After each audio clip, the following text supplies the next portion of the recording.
So we're clear, okay, all we have left here at this point, this is it, all we have left, we have 2 weeks, right? And then you have your finals week. All I have left to cover is the presidency, bureaucracy, and foreign policy. That's it, those 3 issues.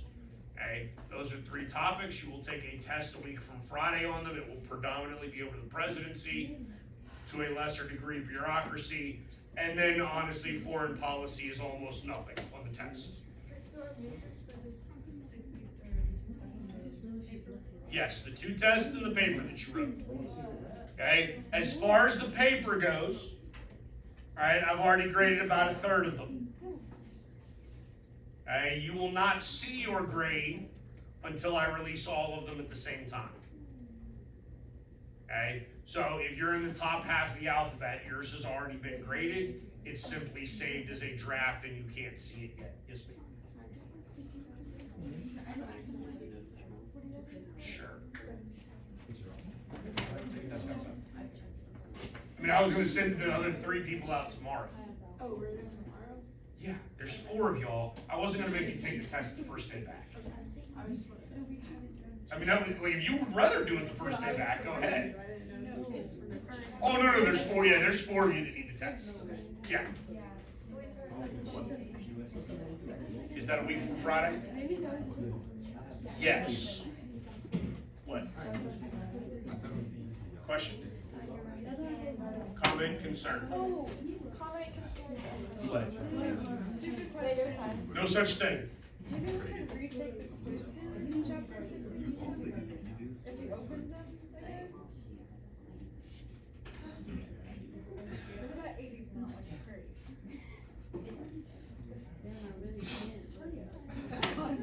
How bad were they?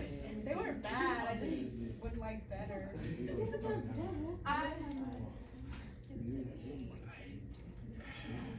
Maybe, I'll think about it. If we could retake quizzes. I mean, look, there's a part of me, honestly, that says that if you, I mean, you probably ought to get the same gift as everybody else, right? Like, the fact that you did the work the first time when you were supposed to shouldn't penalize you when everybody else gets a second chance. All right. Let me know. So, we're going to go over the executive branch today and tomorrow.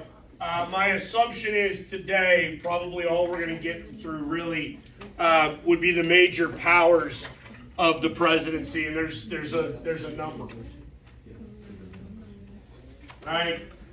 So first, the office of the President of the United States is established in Article 2 of the Constitution. So Article 2 is going to create an executive branch. Again, this is way old review from way back when, right? We did not have an executive under the Articles of Confederation. Okay, so the executive branch is created during the Constitution in order to actually have somebody that's predominant purpose it is to enforce the laws. And the vesting clause is really what we talk about in terms of providing the president with the authority to actually carry out the laws of the United States. All right, I'm trying to put your whatchamacallit up there at the same time. Okay, in order to become president of the United States, there are a specific number of qualifications. Okay, just like we talked about with Congress, we know that the qualifications for Congress were, well, for the House, you had to be 25, 7 years resident, right? Then 39 years resident. Now you've got to be 35, so we're going to up the age by another 5 years. Okay, you have to have been a resident of the United States for at least 14 years. Okay, that comes as a surprise to some students. They don't realize that you can actually spend a significant amount of your life outside of the United States and still be eligible for president of the United States. Okay? And then the only other requirement is that you must be a natural born citizen to the United States. All right? Now that is a complex term. Anybody know what it means to be natural born?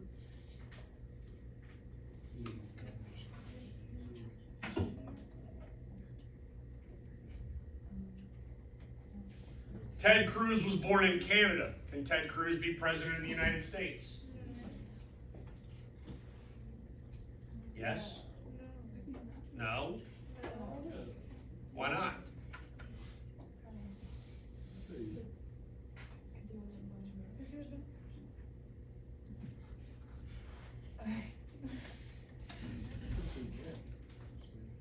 So what does natural born mean? Born in the United States, there's a lot of people that use that definition as natural born.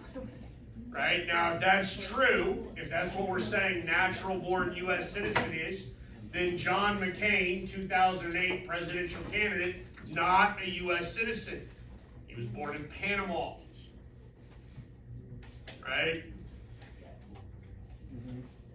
Now, he should have been born on a U.S. military installation in Panama, which then begs the question, is that U.S. soil? And if it is U.S. soil, then he would go back in as being a natural-born U.S. citizen. I believe, and I might be mistaken on this, I've not looked this up in a long time, I believe it was Mitt Romney who was born in Mexico. Right? Do we know who Mitt Romney is? He ran for president of the United States as well. Right? He was born on he was born in like a Mormon commune in Mexico. Was he eligible? I mean, he ran. Right?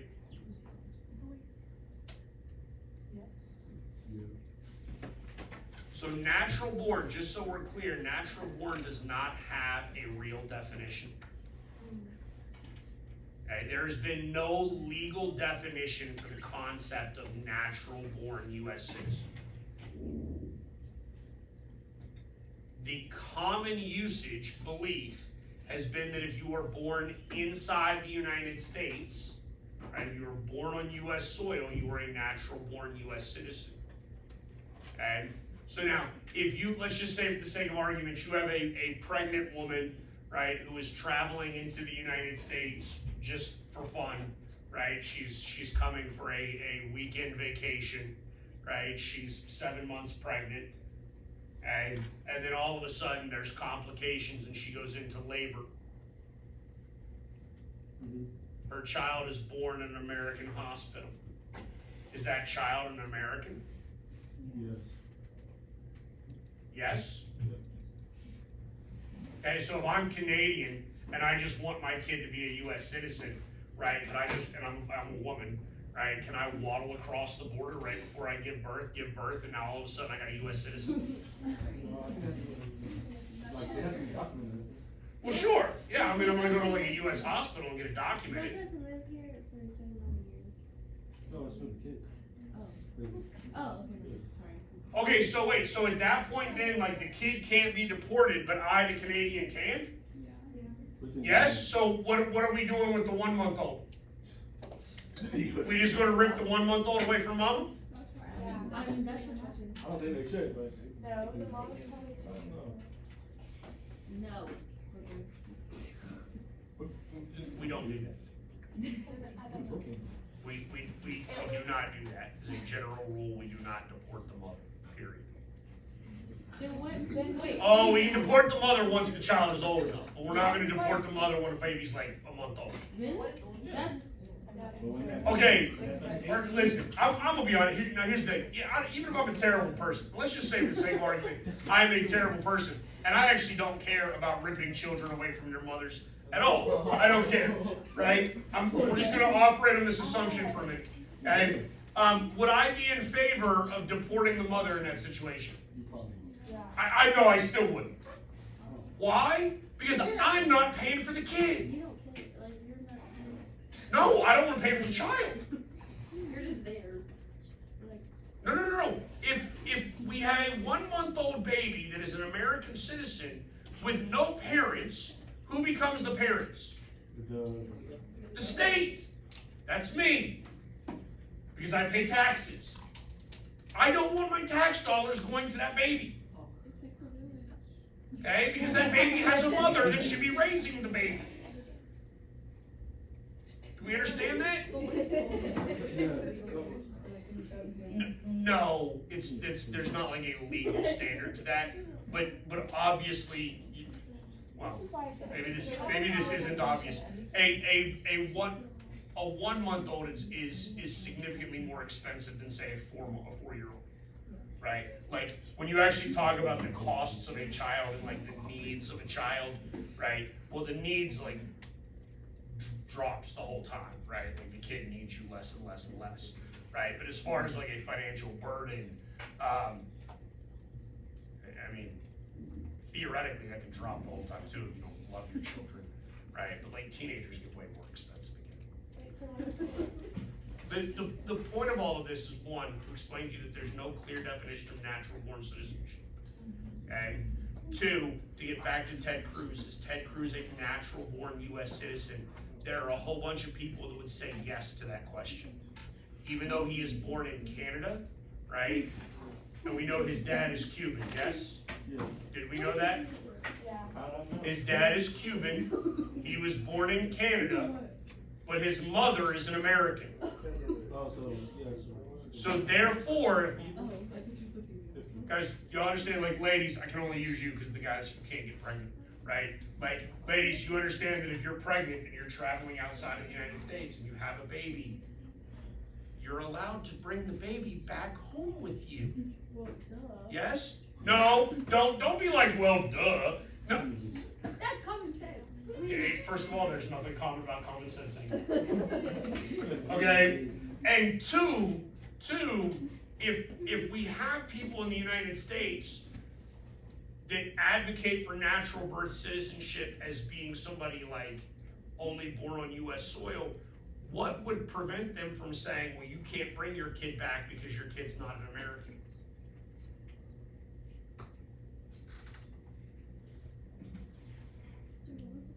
I don't know that listen to me, I'll be honest with you. There are some people in the world that if they could get away with that, they absolutely would, especially as it pertains to other subsets of the population.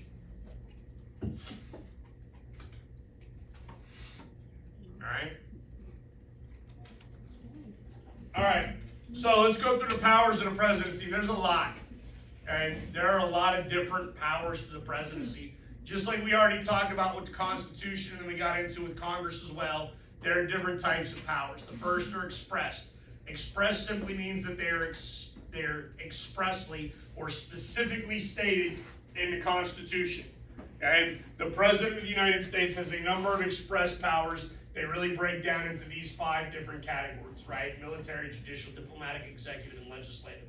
The President does have legislative power, right?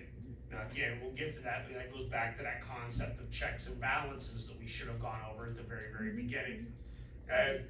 Presidents, once you become president, or once you become president-elect, right, you've won an election to become president of the United States, right, you will eventually have your inauguration. That will occur on January 20th, right, following the presidential election. At that inauguration, you will be sworn in by the Chief Justice of the United States Supreme Court. And you will take an oath of office similar to everybody else. Okay, that's what this right here is depicting. Okay, so you will put your left hand on the Bible, you will raise your right hand.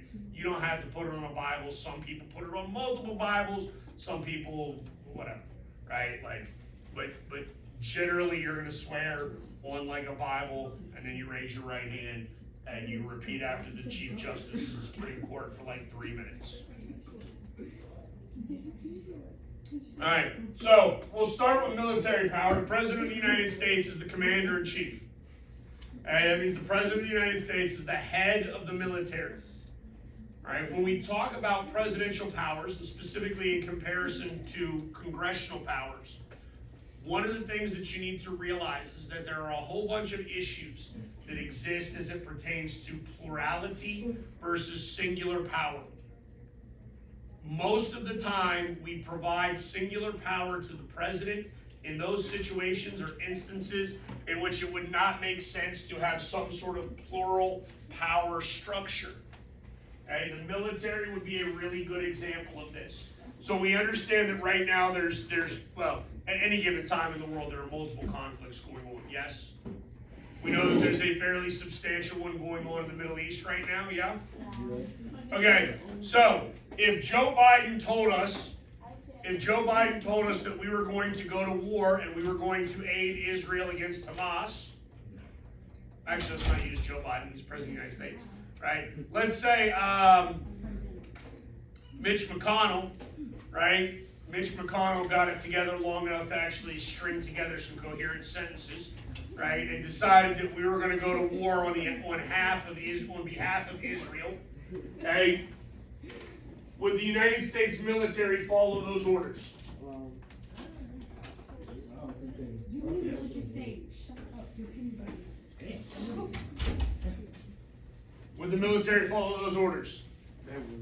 They would? What happens if Alexandria Ocasio-Cortez tells the United States military to fight on the side of Hamas?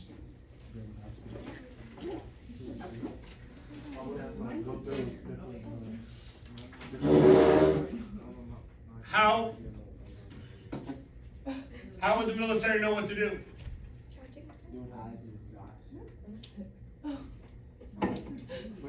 There's too many people telling them what to do. Correct. There's too many people telling them what to do.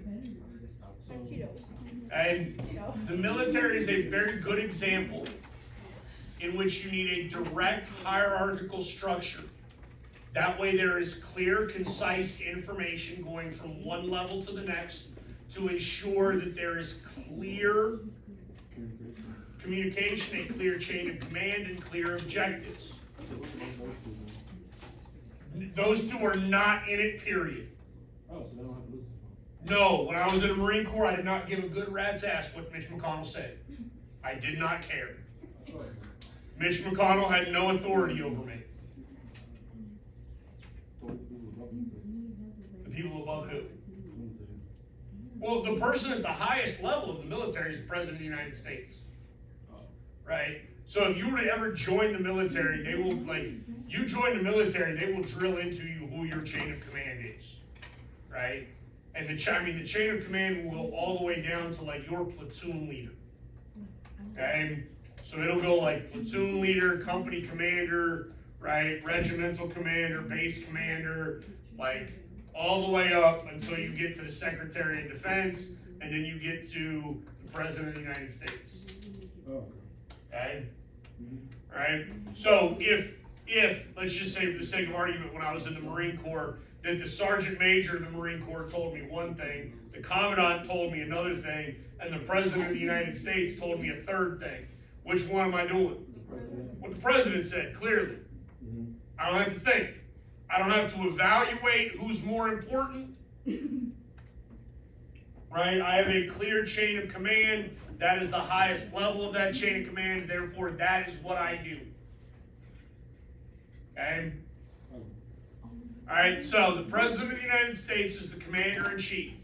And what this means is that the President controls the military individually. Okay, so the President can do whatever he wants with the military. Now this gets really dicey because when we go back and we look at Congress, right, and we go back and we talk about the powers that we know Congress had, right, who has the power to declare war? Congress. Not the President of the United States. Congress is the only one that can declare war. Okay? So, could Congress declare war on Hamas right now? They could, right? Could Congress force the Marine Corps to go in and fight against Hamas? They could not. They could declare war, but they can't make them go fight. What? Now ask your question. That they don't have control of the military? Congress? No, they don't. Good job. Congress does not control the military. Okay? This gets really complex because, just so we're clear, right? When is the last time Congress declared war? I don't know. 9/11. Who said that? That's a good guess. You're wrong, but that's a good guess. Is it one of the world wars? Wait, hold on. You think the last time we declared war? Or no? Was it after or before? It was before 9/11. Oh. Who said Vietnam? World War II. That's another very good guess. What? World War II. Did you just look it up? I can read it Yes. off the thing. I'm making Rodney over there feel foolish. No, Rodney was correct. Oh. Hey, Good job. World War. I did. Listen. Hold on.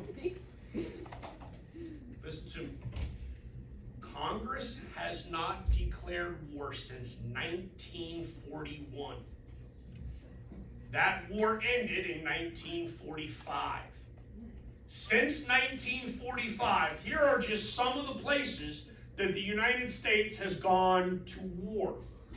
Okay? Iraq, Afghanistan, Yemen, Saudi Arabia, let's not say Saudi, Somalia, Lebanon, Bosnia, Iraq, Panama, Nicaragua, Vietnam, Korea, Iraq. Do you understand that there's been a whole bunch of wars? Yeah. Where's my buddy? Yes? Yeah. With no declaration of war. Okay? This gets into a very significant power struggle between Congress, who has the constitutional authority to declare war, and the president, who has the constitutional authority to dictate troop movement. Right? It's his military, he controls it, he can send it where he wants. So this creates some significant tension, right? It got so bad that in 1973, Congress actually created the War Powers Act, in which Congress told the President of the United States, hey, you can't send troops anywhere without our permission. Except the Constitution says the exact opposite. Right? Congress wrote a law that said if you send somebody somewhere, you have to notify us within 30 days. No, he doesn't. Congress wrote a law that said if you send somebody somewhere, you got to pull them out of there within 60 days unless we give you the authority to keep them there. Nope. That's not true. So what's the point of declaring war then? What is the point of declaring war? Formality. Here's actually part of the problem, right? After 9/11, who did we go to war with? Well, we didn't go to war with Iraq. We didn't go to war with Afghanistan. We went to war with like a subset of the Afghan population, Well, why? right? But we declared war on terror, right? Which just so we're clear, you cannot. It's impossible. It is impossible to win a war against an abstract concept. Do you understand that? And I would have hoped that George Bush would have been smart enough to realize that before he declared war on terror, because his daddy declared war on something and got his butt kicked, right? And LBJ declared war on something even before then, and he couldn't fix it either, right? Because the United States has gone to war with poverty. That's stupid. Poverty still exists. We went to war on drugs. Drugs still exist. Okay? No, they're going to war. Now here's the thing. Is the War Powers Act of 73 constitutional? No. Yes. Yes. Because we've covered the Supreme Court to this point, haven't we?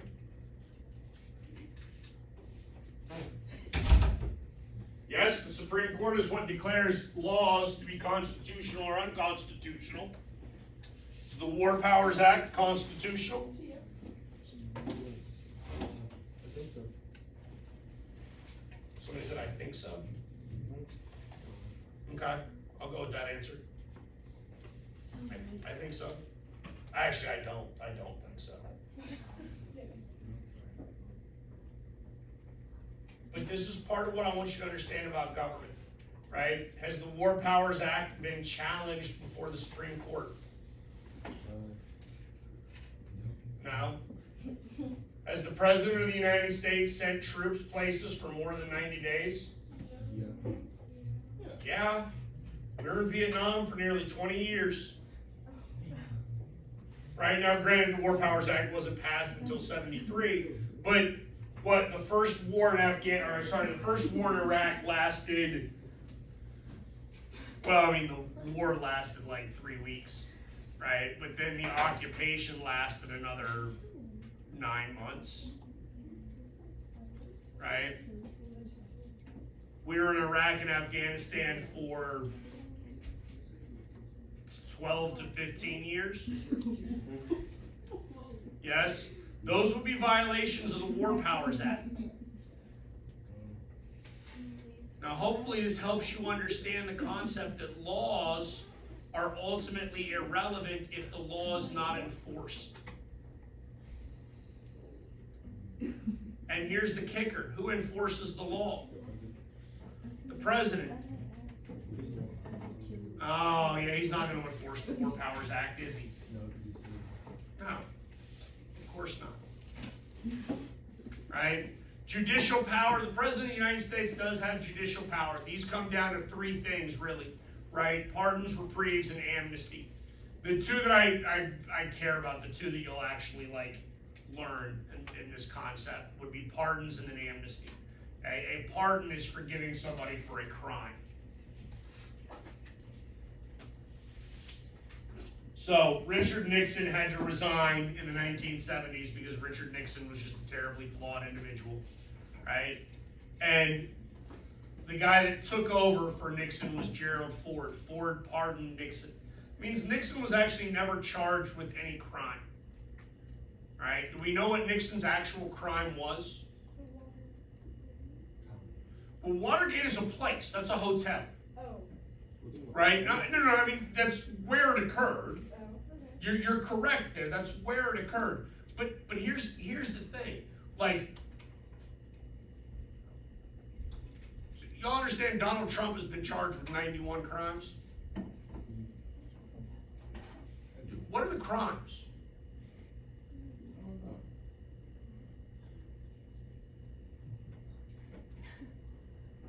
That's part of what I want you to understand is you need to be able to we pardoned Nixon, but for what? What did he actually do that was illegal?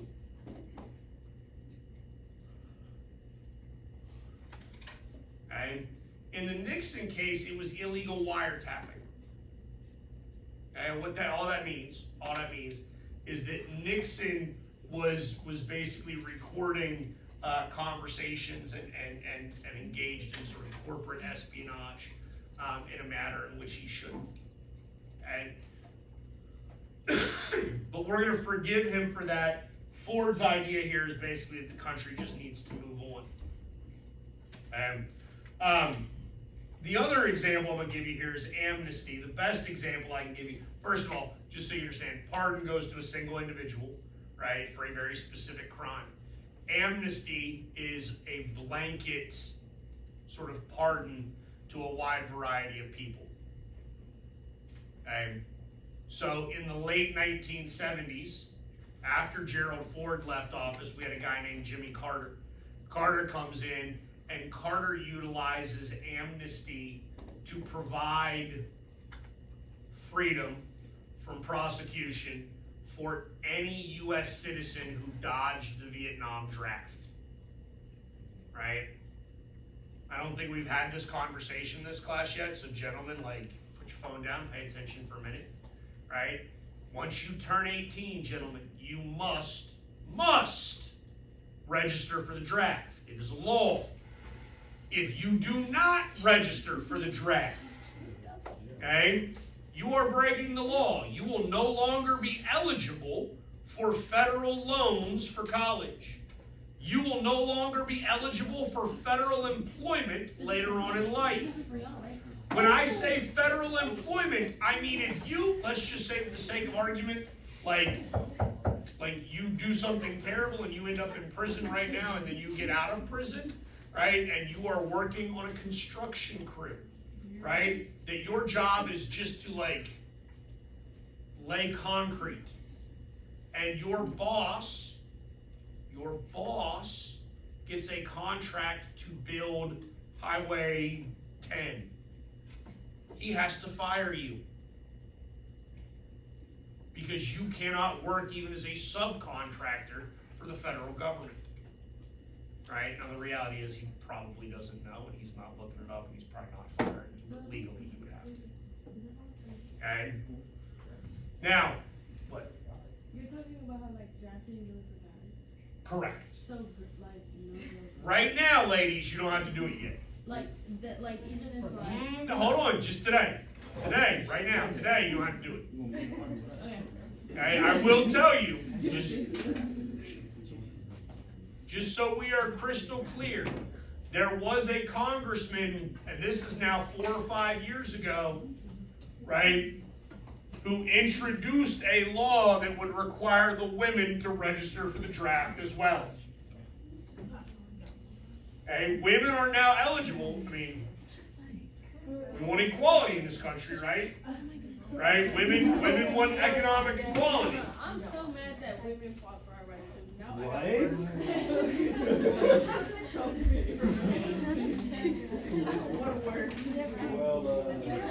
But here's the thing, just guys. So you understand, it used to be, right? It used to be that even though women could join the military, there were certain positions that were not available to women. Okay? That was part of the justification for keeping women out of the draft. And now all positions in the military are open to women. It is probably only a matter of time before women are going to be required to register for the draft.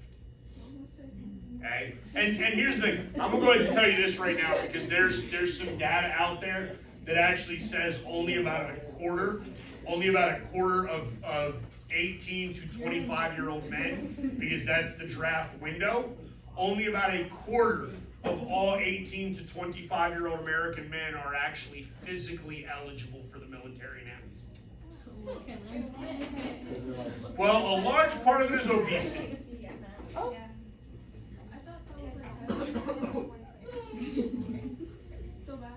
So,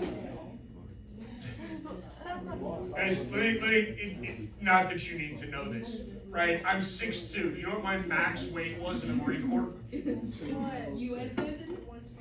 212.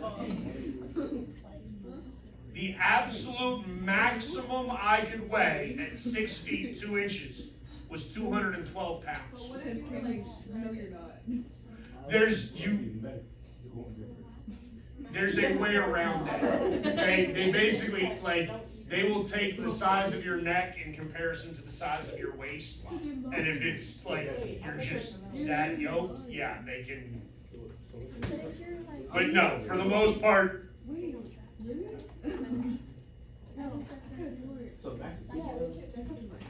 If you're 6'2", and then it goes, I think it's 8-pound increments. So if you're 6'1", it's 204. If you're 6 feet tall, it's like 196. If you're not a U.S. citizen, like You cannot be drafted if you're not a U.S. citizen. You're a switch country. I can't even get drafted anyway. This is the point. No, it's asking. No, but I will tell you that actually military service is one of the fastest ways to get citizenship if you want it. So you can't be in the military? Oh yeah, I served with a ton of people that were not U.S. citizens. Right? I mean, I had a Sergeant Vu that I served with who was Vietnamese. Sergeant Silva that was Mexican. I'm trying to think. Corporal San Juan was Filipino.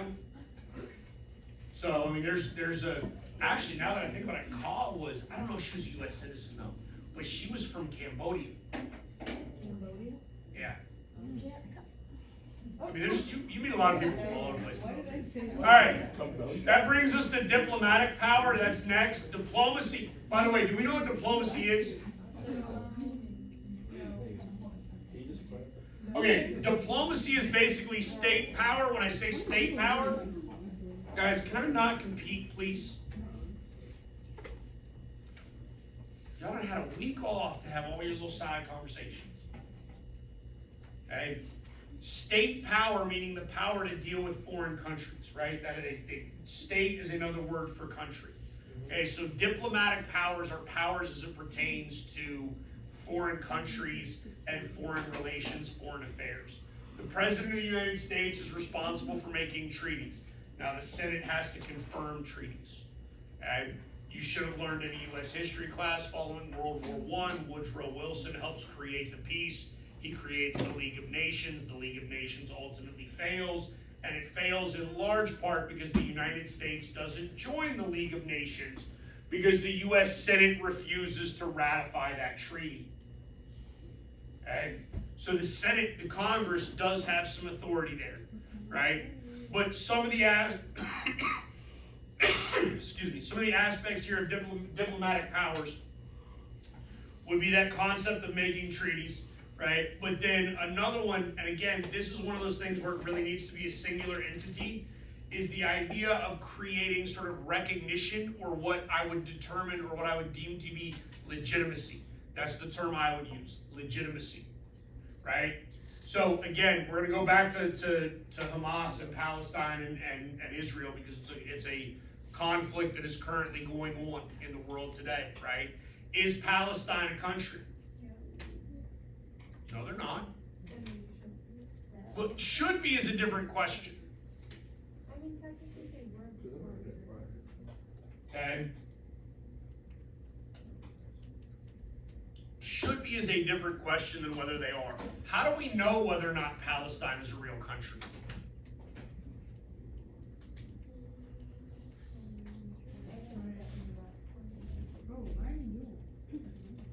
Okay, but if I go to a map like 4000 BC, it'd be Israel. It would be possible. Oh. No, it would be Israel. Israel exists before Palestine does. Oh, so. Yeah, that makes sense.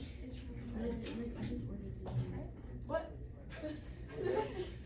Muslims come from Jews. Look, I got those. Israel was there first. I mean, like I said, you have to go back 4,000, 5,000, 7,000 years, whatever it is. Okay? If you go back far enough, how do you recognize whether or not? So let's actually do this. Is the Palestinian state, and we actually use that term even though we don't recognize it as a nation, is the Palestinian state a real group of people that have autonomy over themselves? According to the U.S. government, do they? Yes, they do. Because here's the thing, would Joe Biden meet with the head of the Palestinian state? Yes, he will. Okay, that means that he recognizes that that individual has some authority over his people, right? There is I know there's some sort of elections in Gaza. Okay, I don't know how great their democracy is there in terms of like whether anybody can get involved in those elections. Okay, but there are elections there. They do have representation. They do have their own leadership.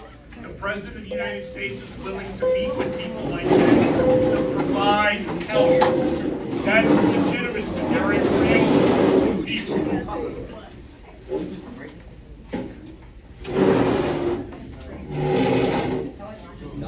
in. They are? They're in D2L. No, thank you.